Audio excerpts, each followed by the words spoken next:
Hey everyone, welcome back to Topher Drives, where this week I have been living with this hyper blue 2024 Mercedes CLA 35 AMG, the entry-level AMG for 2024. A couple weeks ago, I was driving the GLA 35, and I emerged from that experience thinking, this thing's a bit overpriced, and I don't know that I would, with a good conscience, be able to properly recommend it to anyone. And well, a couple weeks later, this thing showed up, and boy, has my perception on 35 series AMG cars completely changed. I have had an absolute blast in this CLA 35 AMG this week. And man, before we get into the nitty-gritty on this car, can we just appreciate how stunning not only the color is, but the design on this CLA. This is one of the prettiest cars I've driven in a long time. This MANUFAKTUR Hyper Blue is almost a $2,000 option, but in my opinion, worth every penny. If you've never seen one of these in person, I would say the closest thing I could compare it to, well, there's actually two colors.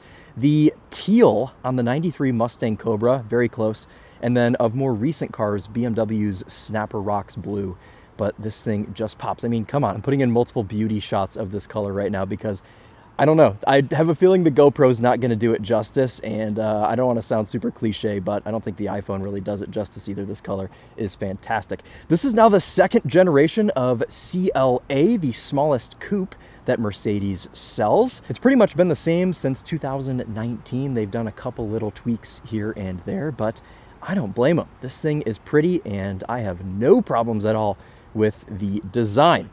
Starting price of this CLA 35 AMG, just about $55,000 as spec'd with a couple of options: AMG Night Pack, driver assistance pack, these 19-inch wheels, a couple other odds and ends. This thing is just under 63 grand, which means it is $10,000 less than the GLA 35 we were driving a couple of weeks ago, and I would have it every day of the week. I think this thing is great, and I'm super excited to take you guys on a little commute to downtown. Now, we've been doing a bunch of commutes lately, but I had to do it in this car because I want to match the GLA video so we can kind of compare and see which car makes the most sense. Spoiler alert, it's this one. So, what's under the hood? Well, this is the CLA 35, not the CLA 45. So this does not have the hand-built engine. This just has the AMG enhanced 2-liter turbocharged 4-cylinder engine. So this just has a bespoke tune to the already existing Mercedes sourced 2-liter engine. It makes 302 horsepower and 295 pound-feet of torque.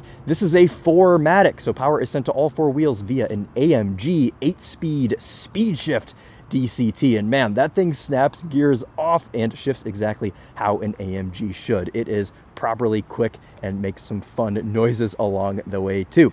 So let's talk about practicality. Obviously, Mercedes markets this thing as an coupe, which means it's kind of got the coupe body style going, and we do have frameless doors on this car, which are always a fun addition. Always reminds me of the Volkswagen CC of kind of the same era of the first generation Mercedes CLA. These cars were kind of all the craze back in the late 2000s, and they have stayed, surprisingly. And now there's quite a lot more from BMW, Audi does them now, and everyone else.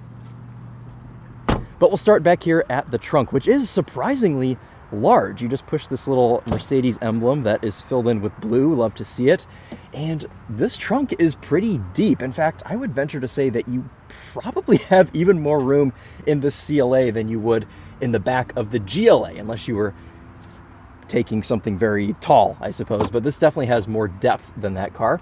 You've got some little handles back here as well to fold down the back seats, which means you can properly fit some large stuff here in your CLA if you so desire. Pop this seat down too. Oh yeah, nice and cavernous. You're just, wow. Wish this car popped and burbled like that. Ooh, some more. Obviously, you can't take anything tall with you, but, and I just saw a fly into the car, so hopefully that exits before we get onto the road. But you do have some cavernous space here with the CLA. And you have a handle right here to close the trunk. No power trunk, funny business here on this thing. We have some black painted dual exhaust. As I mentioned, this does have the AMG Night Pack, so a couple of little black bits on the outside of this car. We are running on the new Bridgestone Potenza Sport tires. These are new for this year. And these are a 19-inch wheel, a 245/35 R19 squared setup. Okay, worst part of the CLA, we're gonna get it out of the way really quick, and that is space in the back seat. So if you are somebody that has friends or often commutes, carpools with other people, this car may not be your best choice. I'm 5'11", sat behind myself in the back of the CLA, and while my legs are just about touching the seat behind my driving position and headroom, you're pushing it. I would say if you're over like 6'1" or 6'2", you would not fit in the back of this car. As far as amenities go, you've got a couple of vents. You've got one singular USB-C port, and unlike the GLA, there's a fold-down console, a fold-down little armrest with some trick cup holders here that pop out in a very stylish manner. So in some ways, actually more practical in the back seat than the GLA, which is so silly. But if you value headroom, I don't know that this would be the best choice for you for taking rear seat passengers. And similar to the GLA, we have some crunchy plastics back here, some very flimsy speaker grills, and unfortunately that kind of seems to be the trend with these entry-level Mercedes products. So kind of a bummer there. It would be nice to see some higher quality interior bits in these cars to match the gorgeous exterior. Let's pop the hood and show you this 2-liter 4-cylinder, and then we will jump on the road and show you what this thing is all about.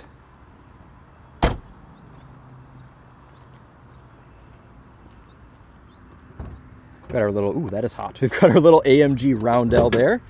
Ooh, glad that has a hood strut because that is very toasty. Here we go. This is obviously not a signed engine, but you do still get the AMG engine cover. And when I say not signed, I mean it isn't hand built. It's just got an AMG tune on it. And then we have this AMG strut brace as well. I've had this car in the driveway and garage, and I have periodically walked out and just stared at it because I think it's that pretty.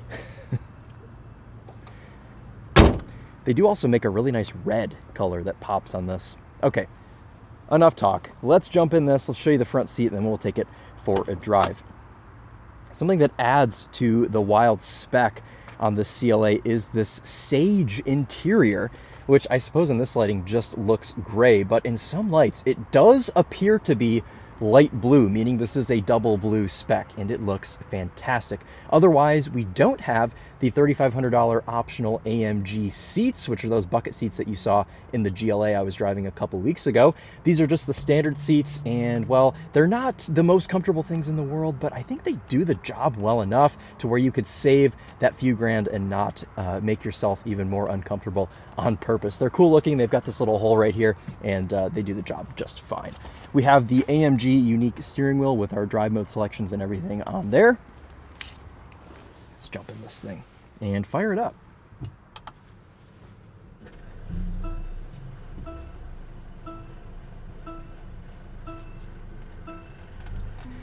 The reason you don't hear a starter is because this has a 48-volt mild hybrid system, and well, that assists in many ways, but also makes it so your startup sequence is very seamless. Now, we can put this into my individual drive mode, which will put our engine into dynamic, which opens up this exhaust and allows you to rev to the moon. There's no soft limiter on this car, and it sounds pretty dang proper.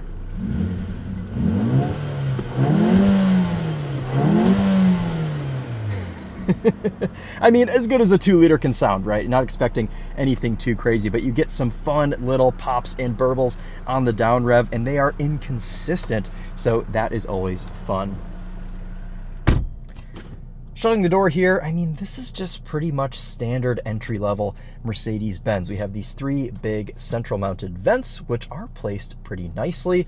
You don't have the most shocking materials in here, though I do like the spec on this car with the legitimate real kind of open pore matte wood. You've got nice detail on these door panels with that sage color carried over. Not a ton going on in the middle. You do have a volume knob though, a split folding armrest, which is deep enough to fit actual things. And the dashboard is pretty nice too, with some stitching there on top and a physical climate control panel down here on the bottom with buttons that make very nice clicky sounds and feel very good. Obviously, we can configure this cluster in a million different ways. We're going to start with this in the classic mode, and we'll kind of switch it as we drive today. We've got wireless Apple CarPlay. We have a Burmester sound system in this car, And, well, there's a place to put your phone that is also a wireless charger. You've got cup holders with these little guys that pop out. But, all right, I'm anxious to just start driving this thing, so why don't we go out and do that? It's only 83 degrees out today, but I am dripping sweat. It is very humid, and I am moist, and it isn't only because of the car today. So let's go ahead and take a look at our reverse camera. We've got a column shifter on this. Mercedes has been doing this now for a while, and I really, really like the way these feel and the area it frees up in the console. Put this thing into reverse and you can see its little blue buttocks, these little bumperettes on the back, and this is a super high definition reverse camera. We don't have a 360 camera on this car. That is an optional extra that this car does not have selected, but you are able to kind of configure your camera in some different ways. You've got parking sensors, and that is displayed here on the left side of the screen. We'll put this thing into drive and we will set off.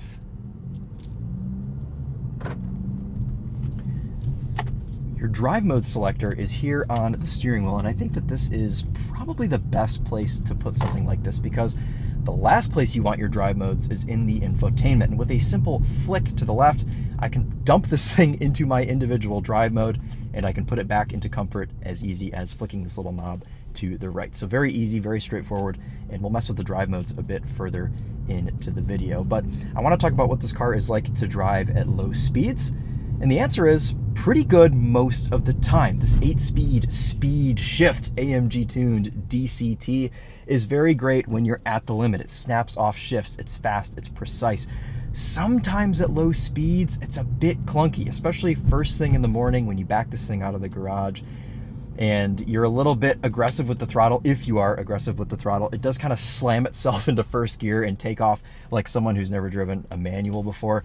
So that is a bit of a learning curve with this car. Once you kind of get in the hang of it, you know to baby it at first in the morning, and then usually that is just fine.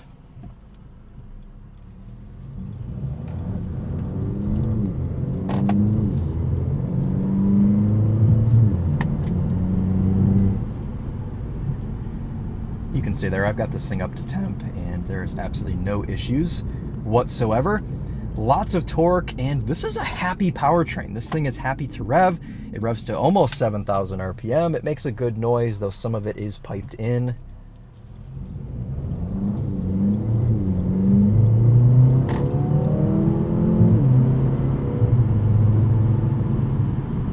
And I know you guys can't feel this car, but these shifts are seamless. There is absolutely no indication that you are shifting gear. Some people may like that, some people may not. You guys know we got to do our quick little circuit before we hit the highway.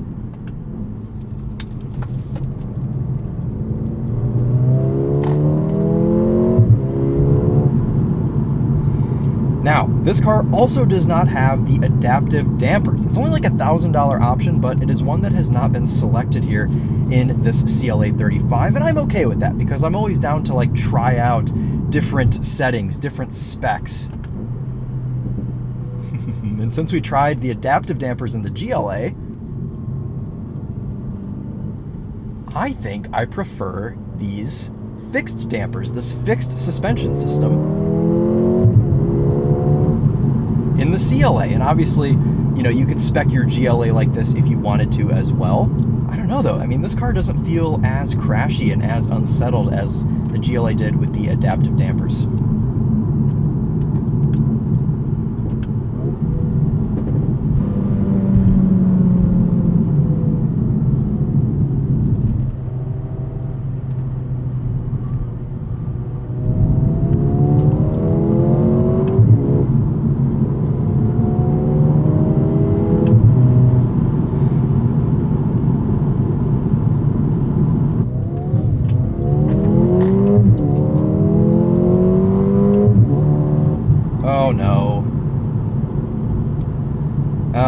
Right, we have gone into limp mode, which gives us this little turtle display right here. I've been going around a couple times trying to get a clean pass for you guys on this curve, which, you know, is probably the most aggressive curve we have on our test route. Let's dump this thing back down into comfort mode. Dang it, this did happen to me one other time earlier this week. This is flat out currently. We're going to be passed by a Ford Econoline. Oh dear. Being overtaken by a cargo van. Please.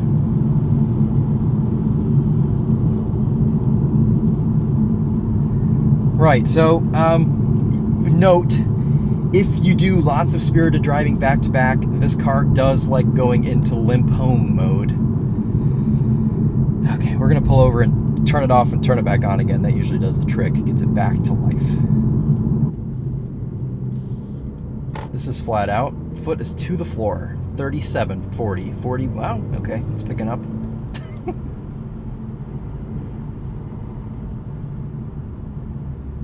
Not entirely sure what triggers this.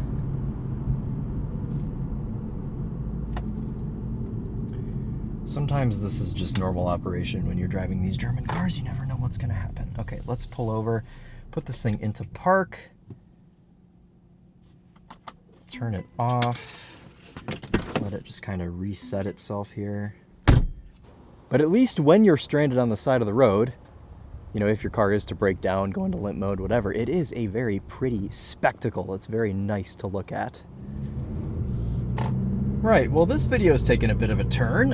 What I was trying to say before the car displayed a turtle so graciously on the cluster is that the steering is fantastic. It's a very direct feel. It's got a good weight to it and is better than most steering that you get in newer cars. But then before I could compliment the CLA 35, it repaid me with putting itself into limp home mode. So, well, we're just gonna jump right onto the highway. Unfortunately, our spirited session was cut a bit short.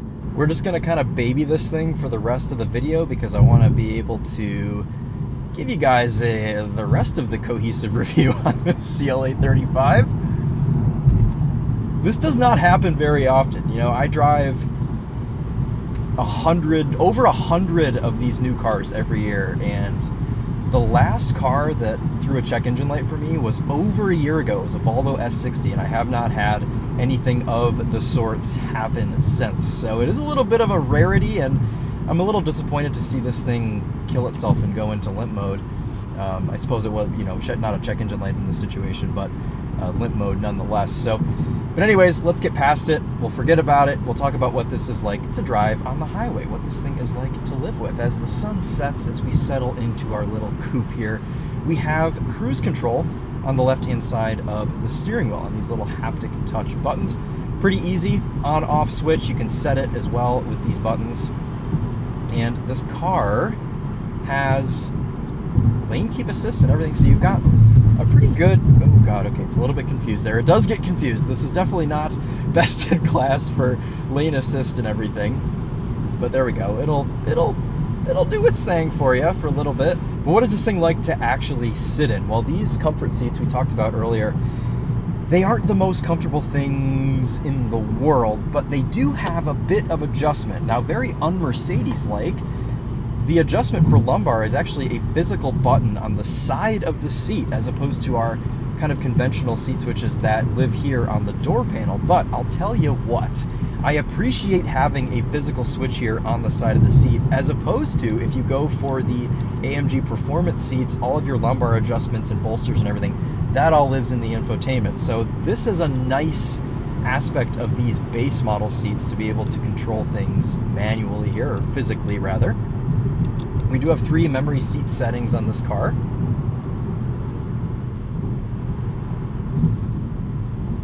See here how our adaptive cruise control locks onto the back of this F-150. Otherwise though, I mean, this kind of behaves in the same way that all AMG cars do at the end of the day. Yes, it doesn't have a hand-built engine, but it does still have AMG bits, which means we have Potenza Sports, we have 19-inch wheels, and it's not the most quiet thing in the world. I will say though, I think it's quieter than the GLA, but it is a very slick, a very streamlined and aerodynamic design here. So you definitely don't get the wind noise that you get in the GLA, but you do get the road noise. You get a bit of that crashiness with this car, but that's kind of the price you pay when you get an AMG, when you get an M car, when you get an Audi RS product. There's trade-offs, you know, you have to kind of decide what's worth it to you. If you want a car like this, you have to give some things up, and oftentimes NVH is one of those things. So as we go along here though, I mean, it's not too bad of a place to be on the highway. The actual driver's compartment does feel a bit more open than the GLA, though I am resting my leg on a pretty hard surface here for our center console, but elbow comfiness is good. Door panel support is nice, and this split folding little armrest in the middle is pretty cushy. I mean, I can sit here and position myself nicely in this car, and I've got no real problem. Holy crap, will this car change lanes for you? We're going to try that once we switch highways. I have not tried that, admittedly, this week, so we're going to try that up here. But anyways, it's a pretty good place to be in. Come on, we can't ignore this beautiful ambient lighting. Mercedes always knocks it out of the park. I suppose the one good thing about having a little like 10-minute delay there while I let this thing sit and figure out its limp mode is that we've got a bit of a lower light setting here. We can admire this beautiful ambient lighting situation.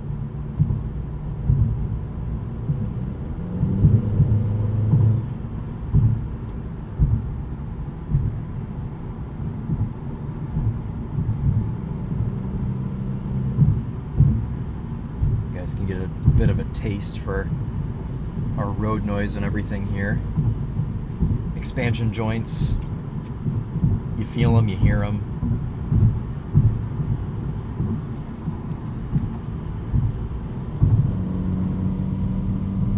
Obviously plenty of load on torque to get you merged on here, absolutely no problem.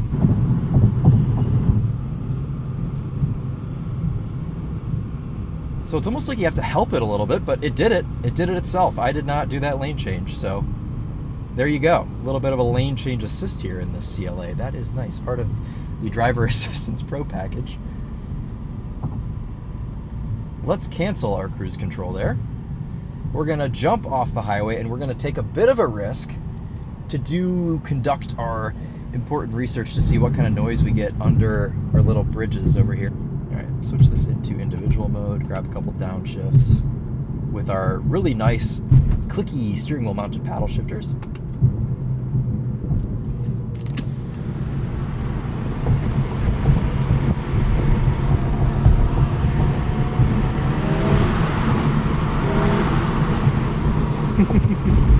Okay. Couple little pops there on the down rev. Another nice thing about these steering wheel mounted drive mode controls is that you can toggle through a number of different things over here on the right. Really easy access to turn off your auto start stop or to lock the car into manual mode. Not to mention, this steering wheel feels really nice in the hands. It's a nice thickness. I really like the way this turn signal feels as well. It gives a nice click. I'm sure you guys have heard that throughout the video. I'll show you some of our other cluster designs as we get into town here. I like this sport display. I also like super sport. The only thing about that is it does kind of leave a bit of empty space, so you feel like you're kind of missing some things when you're in super sport. You can also do understated, which does purple, kind of matches your ambient lighting a bit, and it shows you the song you're listening to. Rocking some Lord Huron right now. I've kind of been in a Lord Huron mood this week. You can also do navigation. You can put that on your cluster. Lots of choices, lots of customization here. Some people, you may want to switch it up every day, spice up your commute a little bit. I like this mode as well, the service mode. You can see your tire pressures, all of your temperatures, your engine oil level. You can see when you're due for your next service. This CLA 35 is rated at 22 mpg in the city, 29 on the highway, 25 combined. So far today we've been doing 18.5, but I've driven this thing 179 miles this week, and over my entire trip, my entire week, I've done 22.6 mpg. So just over our rating for city. And to give this car some grace, to give it a little bit of leeway here, I have been doing quite a bit of spirited driving because I do genuinely enjoy driving this car. And that's the point that I was really hoping I could make earlier through showing you some spirited driving. And we may mess around a little bit once we turn right. We'll put the windows down, we'll go back into individual mode, and we'll shift some of our own gears. But that's kind of the way I've been driving this car this week, is I've really liked driving around in the sort of slow car fast fashion. And that's what I love so much about these 35 series AMGs. Sure, It's not the full 45, which you are actually still able to get with the CLA. It's like 80 more horsepower. It has the hand-built engine. You can no longer get the GLA 45. But I like this power level. I've been really struggling lately to enjoy really fast cars on the street for a number of reasons, of course. I'm sure some of which you guys can imagine. But having 300 horsepower in a car like this, it's a really nice power level. You can go through a couple of gears and enjoy yourself and not be committing multiple felonies. So it's really fun to drive. I've genuinely been enjoying myself in this car this week. Let's, of course, well, I'll show you these. You've got Sport and Sport Plus drive modes, obviously, but individual mode is nice because you can just configure so much. You can set this to, you know, lock into manual mode, all of that stuff.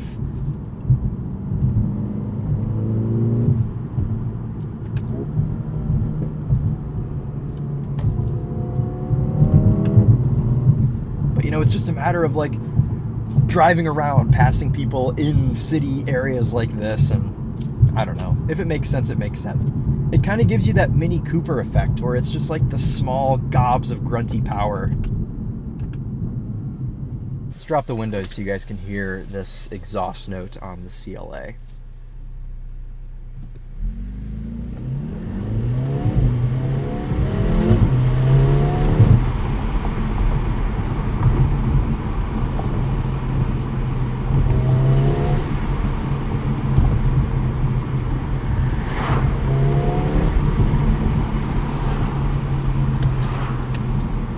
Four auto-up windows, which is nice. That goes a long way. Fun little noises. I mean, this isn't the most obnoxious exhaust in the world, but you get little pops on the down rev, and you get some good turbo noises as well. So I think it's enough. I mean, I'm pretty critical on hot compact cars like this, and I have been having a lot of fun in this car. I genuinely enjoy driving it.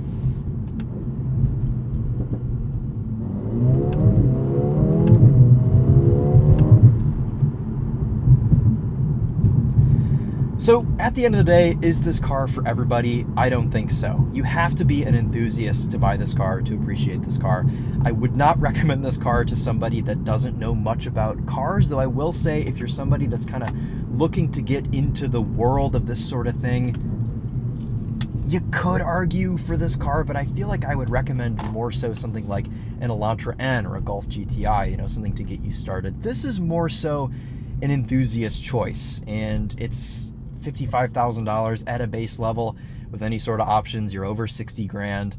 This one at 62,000, you know, if you wanted to put the nice seats in this car, if you wanted to black out more bits on the exterior, change the wheels, have a color like this, I mean, you're pushing $65,000, $70,000 for this car. So you really have to love it. You really have to care. But I think where this car comes out on top is the uniqueness of this, the coupe design, the overall beautiful styling, the availability of these colors, and the overall just kind of fun to drive experience. I like this car. This is a car that you can bond with. It has soul, it has character, which, you know, you get a little taste of that when it goes into limp mode and it shows you who it really is. But, you know, I was gonna park, but let's do a little bit of a circuit here through the city. Why not do a little bit more driving in this thing?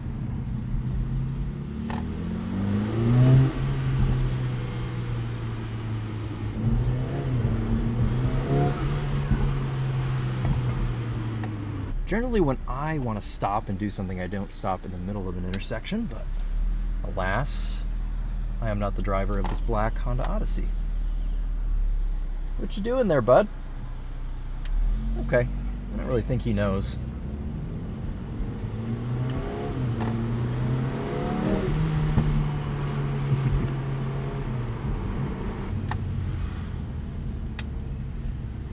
All right, here we go.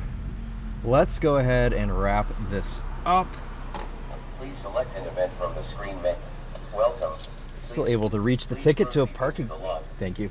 Still able to reach that ticket. You'd think I'd learn by now to not talk over him, but I always do it anyways. As we wind up this parking structure, show you guys some of these ambient lighting colors. Malibu sunset. Very pretty.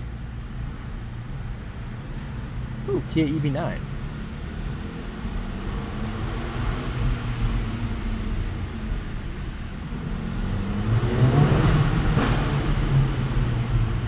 little bit of drama.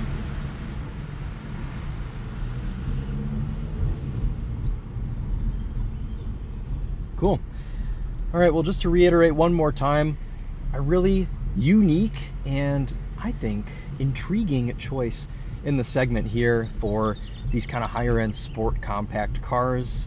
And, you know, not to excuse this car going into limp mode, but if you're somebody that kind of understands that sort of thing and is willing to not necessarily put up with it, but kind of, I don't know, understand it, then I guess here you go. CLA 35. I'll be honest, the limp mode thing happened to me one other time earlier this week, like a day after I got the car, and I shut the car off, I turned it back on, I didn't think anything of it. I drove it for 4 more days and nothing happened. And then of course when I go out to film it, it decides to play up. But I guess in a way that's good, because you guys are able to witness that and, you know, kind of judge that for yourselves. But, you know, away from the weird sort of issues of this thing, it's been really fun this week. I've enjoyed looking at it, and it's a cool thing. So let's jump out, let's admire it one last time, and then... Just a minute, you've forgotten your phone. And then that'll be the last that you see of this car on the channel, which is sad, because I have quite enjoyed my week with it.